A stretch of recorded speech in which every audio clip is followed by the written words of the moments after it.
Bonsoir et bienvenue à cette édition. Les titres. Le chef de l'État Patrice Talon a nommé le secrétaire exécutif des FCBE chef de file de l'opposition au Bénin. Ce à travers un décret en date du 28 avril 2021. À suivre dans cette édition les impressions de Paul Ronquet. Le président de la plateforme PADEM, Basile Tibozo, s'est prononcé ce lundi 3 mai sur le calvaire que subissent les hommes des médias pour l'obtention de la carte de presse. Des précisions dans un instant. Pour valider et purifier son jeûne à la fin du mois de Ramadan, le fidèle musulman doit verser la zakat al-fitr, encore appelée l'aumône de la rupture. Plus de précisions avec l'islamologue Bachirou Lassisi.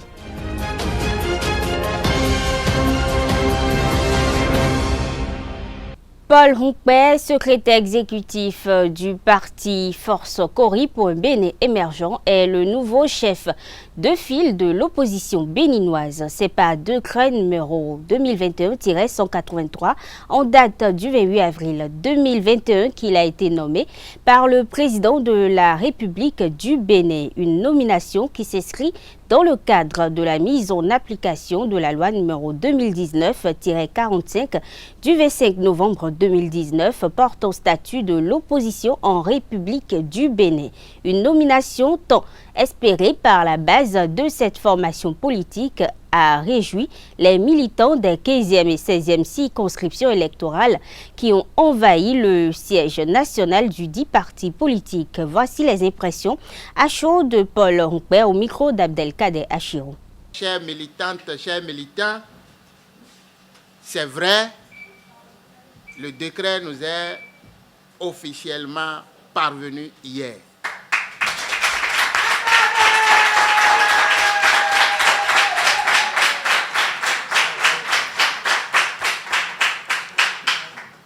Je voudrais vous remercier et par là aussi vous féliciter parce que c'est le fruit du travail que vous avez fait. Vous êtes proche de nous ici. À travers vous, nous ne pouvons que féliciter et remercier l'ensemble des militants et des responsables de FCBE. Vous avez compris, vous nous avez compris, vous nous avez accompagnés. Et aujourd'hui, nous sommes comptés parmi les plus grandes formations politiques de notre pays. C'est extrêmement important. Vous savez que nous sommes régis par des tests. Et au nombre des tests de loi qui régissent notre nation, il y a le statut de l'opposition. Ce n'est pas entièrement une nouvelle loi. Cette loi-là existait. Mais le gouvernement Talon a apporté sa touche. Nous remplissions depuis longtemps ces conditions qui devraient nous faire, disons, bénéficier de ce statut.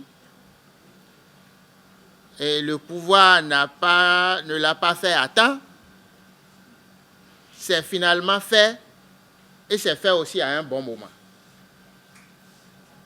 Parce que nous, au FCBE, nous avons fondé notre projet de société, nos propositions alternatives que nous avons eu à faire au peuple, c'est d'aller, n'est-ce pas, à une gouvernance qui prenne appui sur le dialogue et la recherche du consensus. Il faut aller à des assises. Il faut dialoguer. C'est ça que nous avons véritablement soutenu lors des élections passées.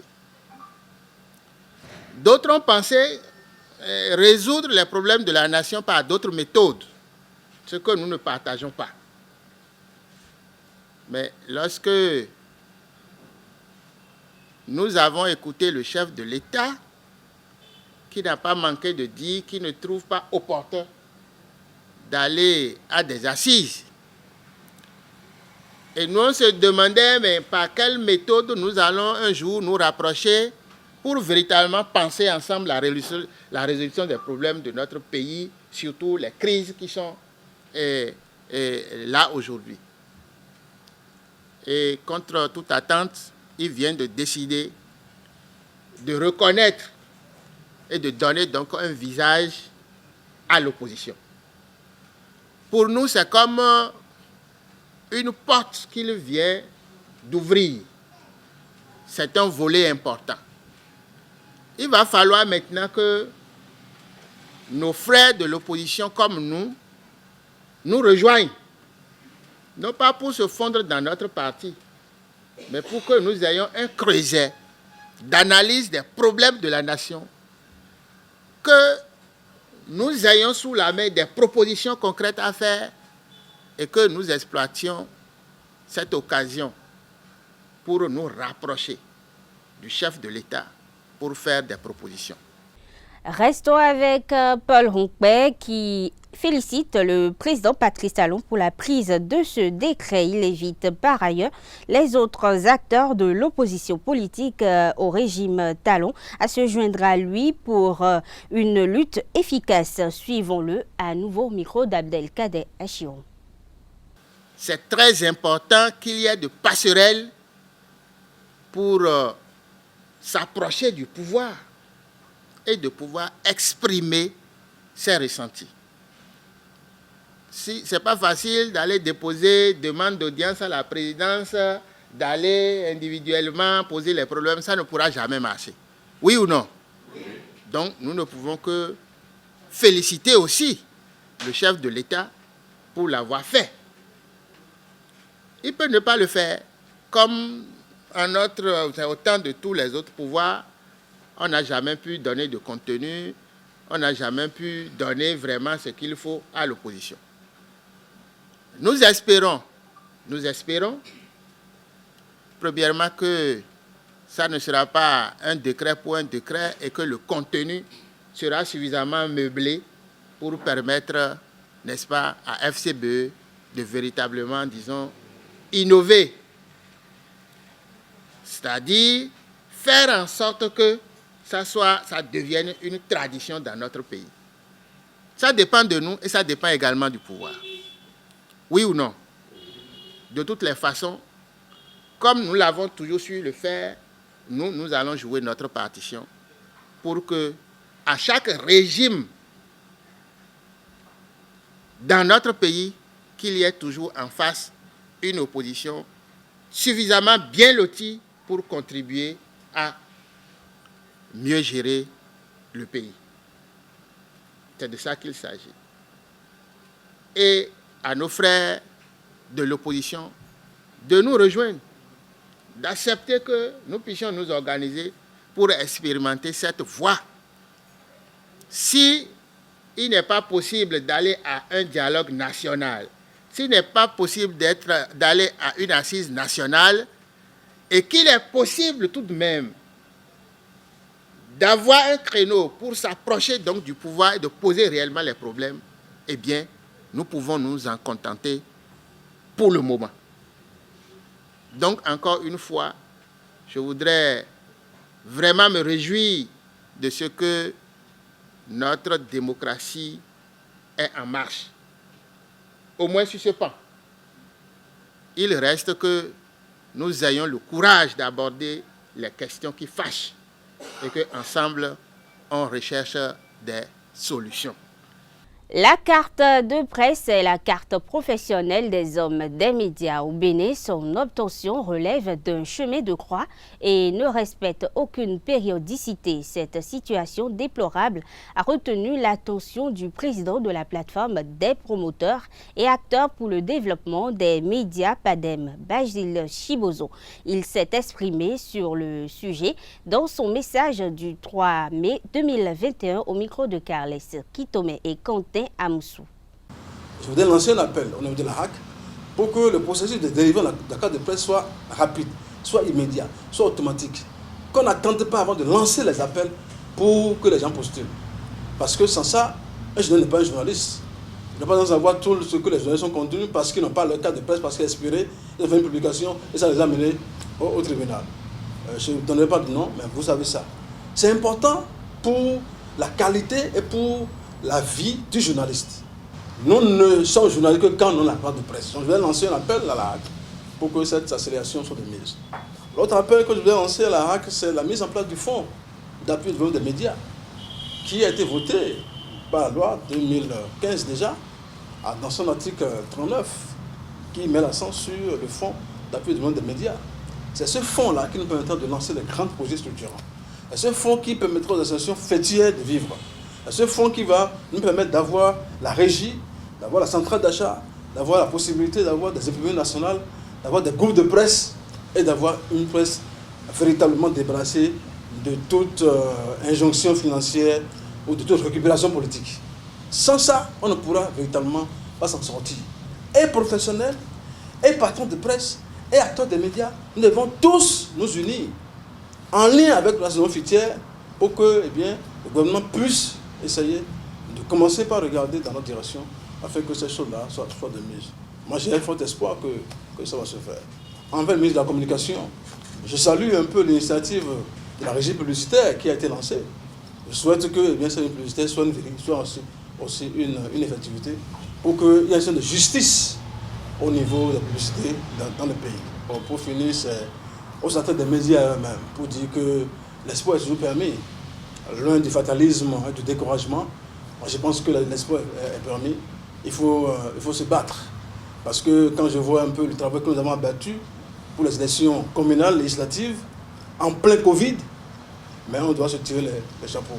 Quand je vois le travail que nous avons abattu pendant la période électorale pour les présidentielles 2021, c'est élogieux. Parce que de jour comme de nuit, même sur les champs de bataille difficiles, dans les zones difficiles, compliquées de violence, la presse était là pour regarder les choses. La presse béninoise se porte mal sur le plan économique et au sujet de sa perception dans le monde, elle dégringole. Basile Tibozo fait étalage de cette situation au micro de Kales Kitome et de Kanté Amoussou. Il faut regretter que la situation de la presse des médias, c'est une situation assez précaire. Nous vivons dans un environnement économique difficile pour les organes de presse et qui impacte aussi les professionnels qui travaillent, qui se battent, qui sont dans la quotidienneté du travail. Une sorte de chute holistique qui concerne tout le monde. Parce que quand l'organe de presse n'a pas des rentrées financières, ça ne peut pas jaillir sur la maison. Ça ne peut pas jaillir sur le procès des médias. Ça ne peut pas jaillir sur le fonctionnement général de la maison. Et ça, c'est ça qui fait que toutes les composantes sont impactées, y compris les journalistes. Or, les journalistes, dans leur travail, font un travail extraordinaire. Ils se battent tous les jours pour s'en sortir. Ce qui est vrai au niveau du privé, là aussi au niveau du public. Ne pensez pas que c'est aussi reluisant au niveau du public, non. Et aujourd'hui, dans cette journée, lors de cette journée, on doit pouvoir évoquer tous ces éléments-là que nous allons tous étudier ensemble pour grandir ensemble dans la compréhension, pour respecter un peu la convention collective qui a été instituée en 2018, et voir un peu la condition de vie et de travail des journalistes, améliorer les salaires, assurer une sorte de couverture sanitaire des journalistes, pouvoir gérer un peu leur vie sociale en tant qu'être, assurer les congés, assurer un certain nombre de choses, assurer les formations diplômantes et les formations de recyclage constamment, ouvrir des opportunités à tous les journalistes possibles pour que nous vivons depuis quelques années une situation économiquement drastique, une sorte de révision des possibilités financières qui s'offraient aux organes de presse en général. Vous n'êtes sans savoir que depuis 5 ans déjà, il y a une sorte de parenthèse qui a été mise au niveau de toutes ces possibilités-là. Mais moi, j'ai foi qu'avec le nouveau gouvernement de l'administration Talon, je crois que le diagnostic a été fait, on va connaître une thérapie, afin que bientôt on puisse véritablement s'en sortir. Parce qu'il est juste bon de s'arrêter face à tout ce qui s'observait au niveau des services de communication, au niveau des ministères, au niveau des organes, où on observe une sorte de problème de gouvernance en ce qui concerne les médias. C'est bon de faire un diagnostic, c'est aussi bon d'aller au niveau dynastique pour commencer par poser les jalons pour que ça puisse aller. Pendant 5 ans, nous avons eu cette résilience-là, parce que ça ne nous a jamais empêché d'exister, jamais empêché de paraître, jamais empêché de diffuser, malgré les difficultés. Nous sommes toujours là, à accompagner notre pays sur le chemin de la démocratie. La zakat al-fitr, fitra, est l'aumône de la rupture dont doit s'acquitter tout musulman qui possède plus de nourriture que ce dont il a besoin pour vivre. La zakat al-fitr ne s'applique qu'au mois du Ramadan et peut être payée tout au long de ce mois, ce en signe de reconnaissance envers Dieu pour lui avoir permis d'observer le jeûne obligatoire. Pour plus de précision, je vous invite à suivre l'islamologue Bachirou Lassisi. Lorsque nous donnons l'aumône que nous appelons la zakat al-fitr, ça nous préserve de tous ces péchés et ça fortifie le jeûne pour nous, et le jeûne est accepté par Allah subhanahu wa ta'ala. Le jeûne est accepté par Allah, mais dites-nous, est-ce que ce jeûne est cette aumône est différente de celle qui doit être faite de façon cyclique? Oui, au fait, la zakat al-fitr est différente de la zakat proprement dit. Nous avons la zakat, l'aumône, qui est un des 5 piliers de l'islam,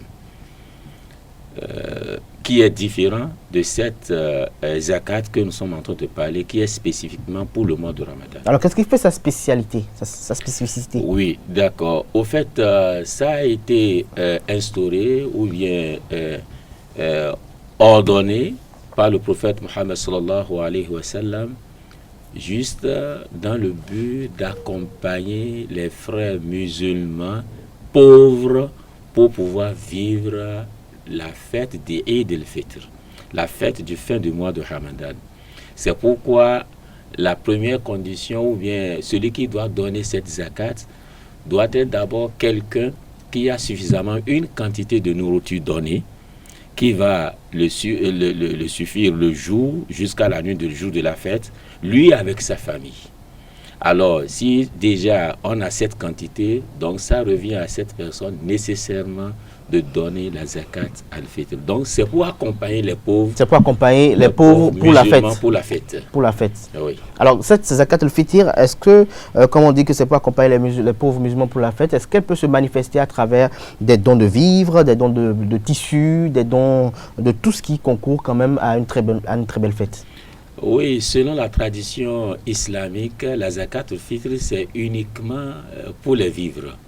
C'est-à-dire, les tissus, les habillements ne sont pas concernés.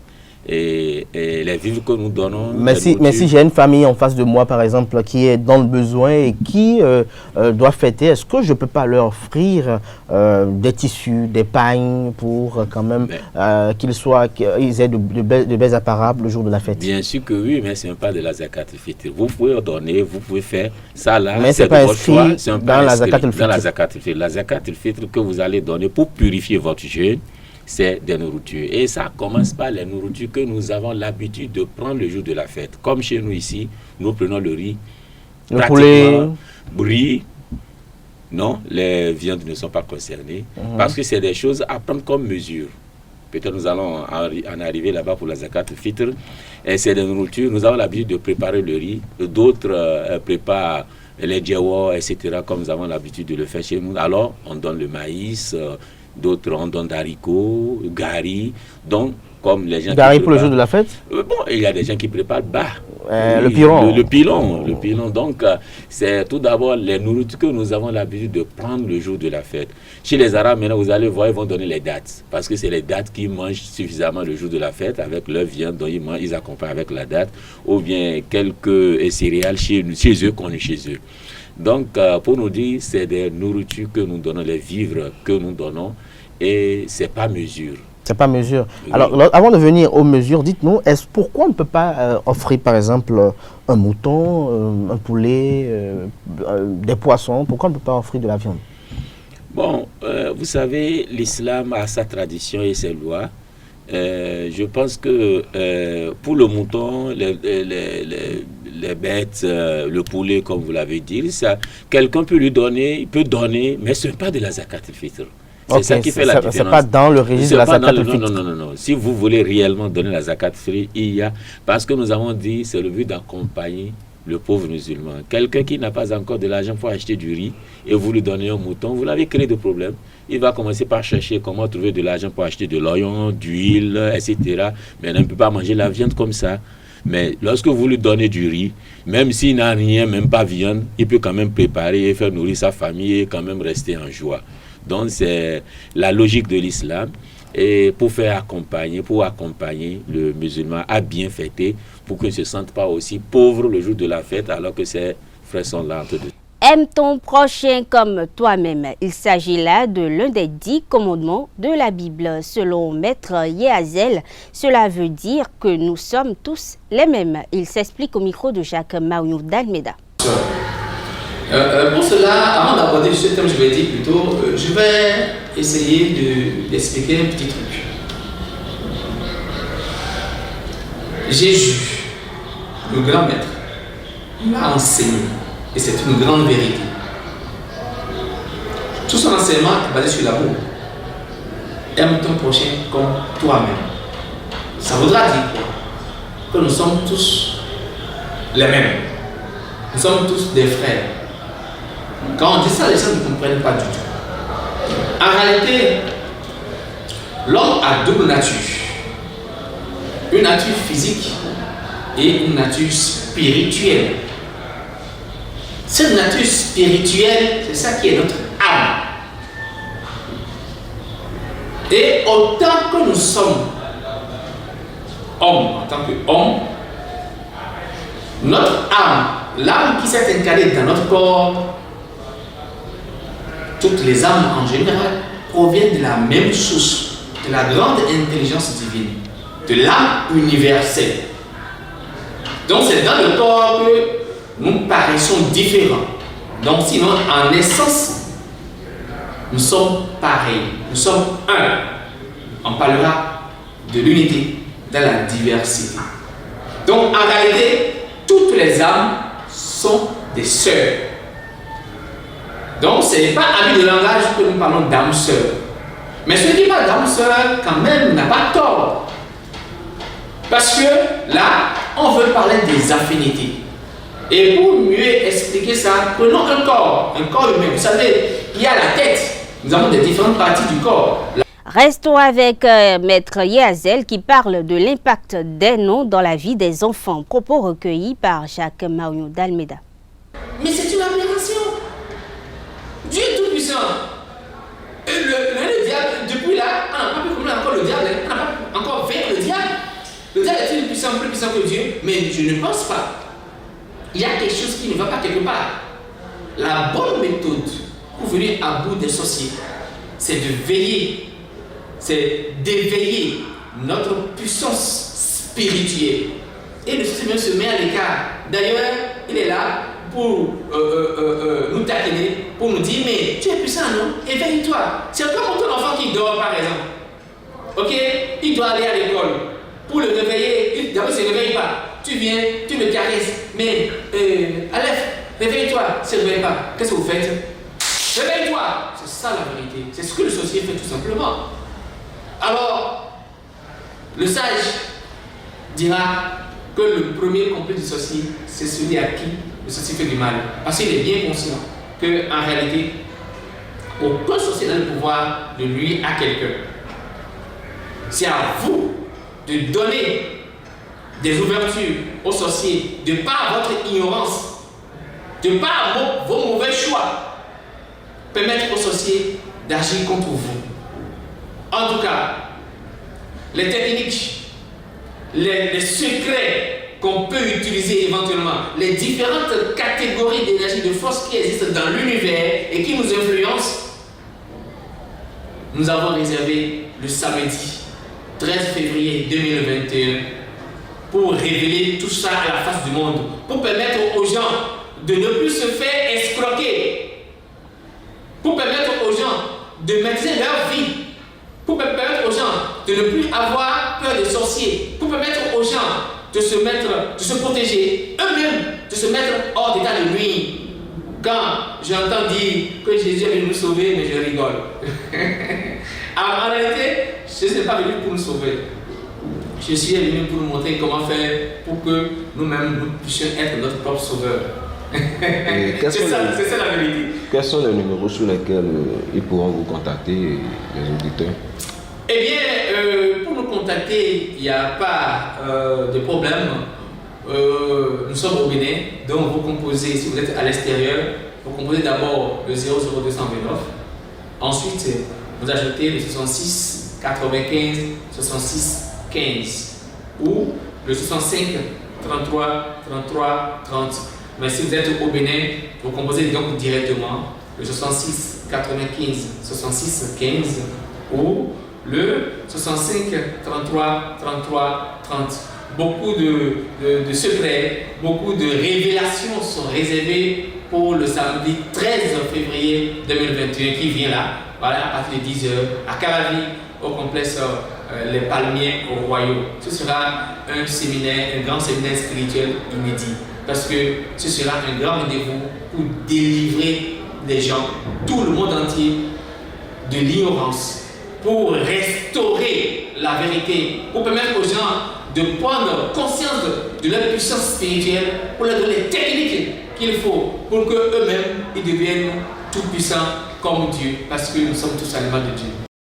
Sport à présent, retour sur le match AS Cotonou Azos, 5e journée de la Super League Pro. Les deux équipes se sont neutralisées sur le score de but partout à René Pleven. Nassirou Adamou a ouvert le score dès la 7e minute de jeu, mais Mathias Adewale a rétabli la parité pour les siens peu avant la demi-heure. À l'heure de jeu, l'AS Cotonou va manquer de prendre l'avantage avant de terminer le match en infériorité numérique suite à l'expulsion de l'hôte Wonvou pour geste anti-sport. Suivez la réaction des deux entraîneurs au terme du match.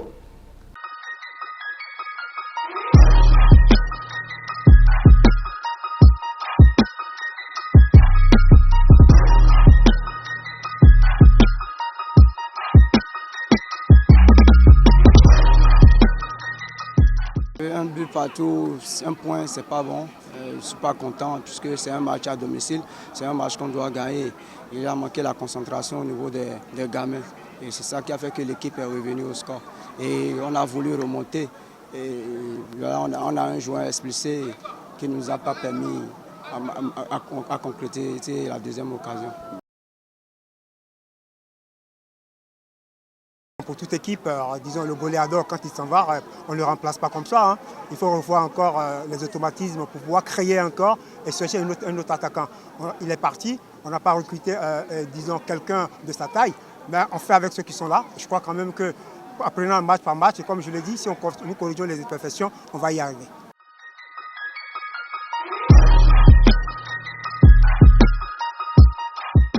BKFC domine le classement avec 10 points. Son dauphin Buffle FC en dispose 2 de moins grâce à sa première victoire depuis l'entame de la Super League Pro. Dynamo de Parakou quitte la zone et se pointe désormais à la 9e place avec 4 points.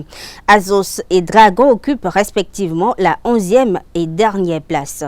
Continuons avec cette page sportive pour le compte de la 6e journée. Ce mercredi, ESAE FC reçoit Azos à Lokossa. Dragon FC va accueillir Audio FC à Charles de Gaulle. Requin FC et Buffle FC vont s'affronter à René Pleven dans un classique du football béninois des années 80. Éternel FC sera hôte de Dynamo de Parakou le jeudi 6 mai en clôture de la 6e acte de la Super League Pro. Damissa FC rencontre Aïma FC au stade municipal de Parakou et AS Cotonou se déplace sur Kandi pour jouer Beke FC.